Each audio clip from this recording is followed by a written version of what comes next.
A high-stakes manhunt is intensifying in California as police scour the Los Angeles area in search of the man who allegedly killed 3 people in a revenge-motivated shooting rampage.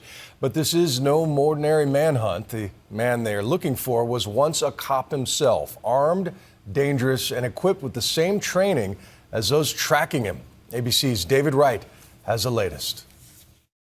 New images of fugitive Christopher Dorner taken by surveillance cameras. The trouble is, they were not taken today. This was 2 weeks ago in Irvine, not far from where Monica Kwan and her fiancé Keith Lawrence were murdered last Sunday. The last photos taken of Dorner before he disappeared. Signs like these, armed and dangerous, are on every freeway here in Southern California. Police hoping that someone will spot him, but so far, no one has. The last tangible clue where Dorner might be, the burnt-out hulk of his truck near Big Bear Lake, but no body inside, and footsteps leading away. How far away? That's the question. Today, about 100 law enforcement officers here in Big Bear searched in vain. There were reports of some tracks being found. They investigated those. Along with those tracks, they found ski tracks. And it's a popular area for people to go cross-country skiing. They've determined that's what it was. Those tracks are not related to Dorner. Blizzard-like conditions haven't helped matters. No eye in the sky, for one thing. In this weather, the helicopters can't fly. On the ground, not much better. Can't see a thing. The visibility's so bad you could barely see the headlights of oncoming traffic.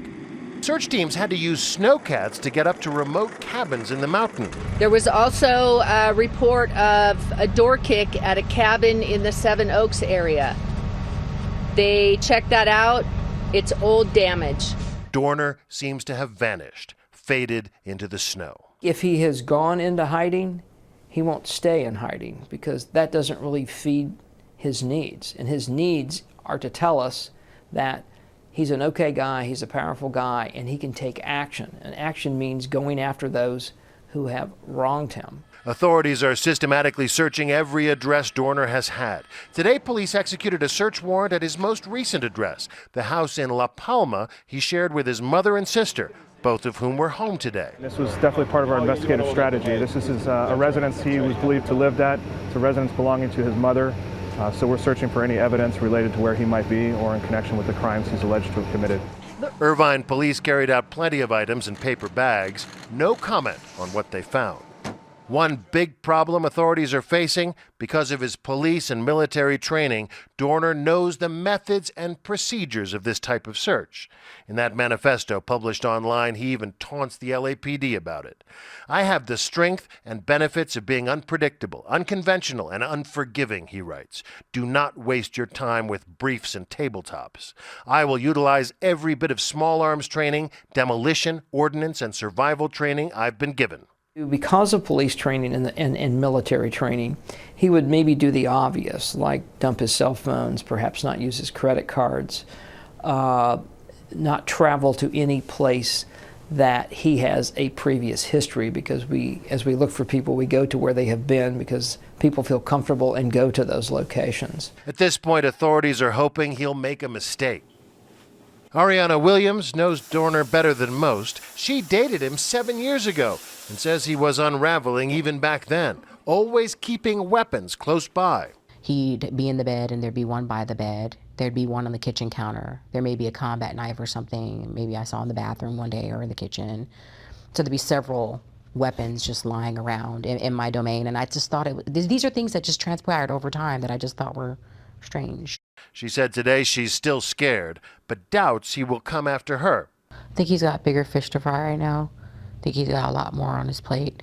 And I think he's very angry with these people for destroying his career or for destroying him, he feels, as a person.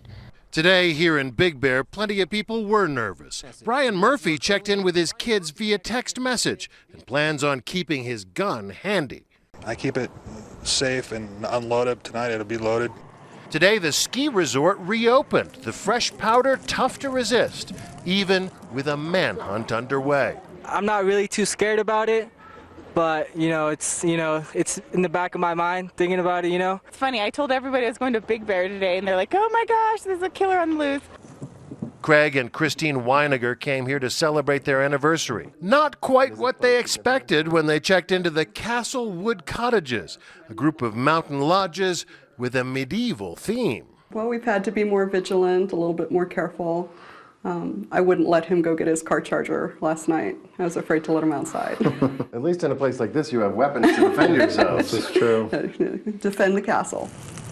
Authorities say they're not giving up on their search. We're going to continue searching until either we discover that he left the mountain or we find him, one of the two. Either way, no matter how many survival skills he may have, this is unlikely to end well for Christopher Dorner. Only God knows the answer to that, but I don't think it's going to be a good thing. And you can only hide out in the snow, in the cold, for so long. At the end of the day, they're no closer to finding their man, but at least today, no one was killed or injured because of the manhunt. I'm David Wright for Nightline in Big Bear Lake.